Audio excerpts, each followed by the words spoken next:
मसीह ने हमें वो ग्रेट कमीशन, यही वो बड़ी महान आज्ञा है जो परमेश्वर ने हमें दी है, और यही है हमारा मिशन। यही है हमारे पास एक मिशन जो परमेश्वर ने हमें दिया है। मैं चाहता हूं हमारा पूरा फोकस उसी के ऊपर हम रखेंगे, अपना ध्यान उसी के ऊपर रखेंगे, क्योंकि हम सभी प्रभु के दास दासियां हैं, प्रभु की सेवा करने वाले लोग हैं, लोगों को, आत्माओं को जीत कर प्रभु के साथ लेकर आने वाले हैं, उनके साथ मिलाने वाले हैं।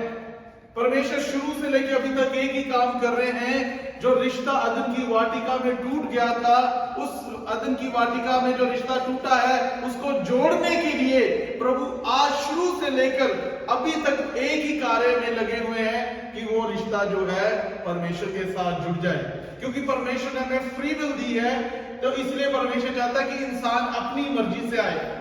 मैं कई बार बात करता, आज मैं एक प्रभु के दास से बात कर रहा था, मैंने कहा एक जो पर्सनल इनकाउंटर प्रभु यीशु मसीह के साथ होता है वो बहुत जरूरी है।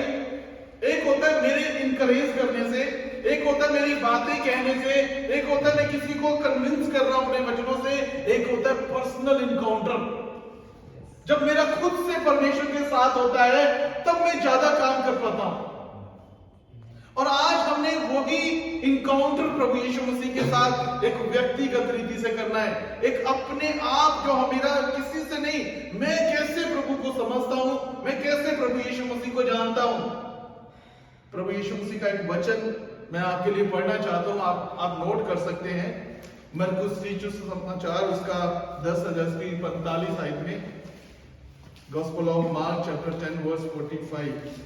क्योंकि मनुष्य का पुत्र इसलिए नहीं आया कि उसकी सेवा टहल की जाए, पर इसलिए आया कि आप सेवा टहल करें और बहुत की चुनौती के लिए अपना प्राण दे। प्रभु यीशु मसीह संसार में आए। हमने रात को भी सीखा, पिछले दिनों से भी सीखते हैं। रात को पास्टर रजीत ने भी हमें सिखाया, बताया कि प्रभु यीशु मसीह संसार में क्यों आए थे।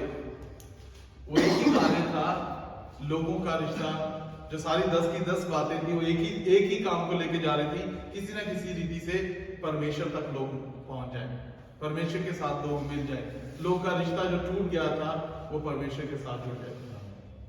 चाहे 10 से और भी 10 होती ना, तो वो भी एक ही काम को लेकर जाती, 20 भी होती तो वो यही कहती कि परमेश्वर के साथ मिलना कैसे है।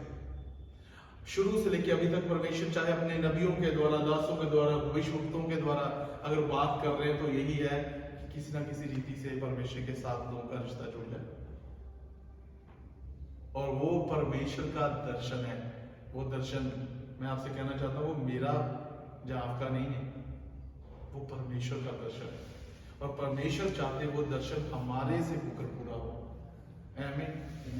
देखो, हम सभी शुरू से क्रिश्चियन नहीं है, हम भी ऐसे प्रभु में आ गए थे। जैसे भैया की गवाही को सुना हमने, किस रीति से हमें परमेश्वर ने चुना, कहां से चुना, और चाहा कि जैसे हमें चुना है हमारे द्वारा दूसरे भी चुने जाए। तो जब दूसरे चुने जाते हैं उनके द्वारा और दूसरे चुने जाए, ताकि किसी ना किसी रीति से परमेश्वर के साथ जो रिश्ता टूट गया था इंसान का, उससे जुड़ जाए।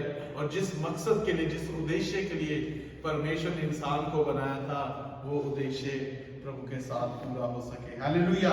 तो प्रभु यीशु मसीह से वो शुरुआत होती है जब उन्होंने कहा कि मैं सेवा करने आया हूं, ना कि सेवा करवाने आया हूं। लोगों की चुनौती का कारण, बात से मैं लोगों को जोड़ने के लिए आया हूं, तोड़ने के लिए आया, लेकिन परमेश्वर से जोड़ने के लिए आया। बिल्कुल परमेश्वर का वचन, मैं सेवा करने आया हूं, और उसकी मृत्यु तक, टिल हिज डेथ, वो अपने काम को पूरा करते रहे। और वो इच्छा ये थी जो परमेश्वर की थी, वो ये थी कि तुम्हें इस उद्देश्य के लिए यहां भेजा गया है। मेरी भाई बहुत अच्छा बोलती है इस बात को कि प्रभु यीशु मसीह संसार में क्यों आए थे।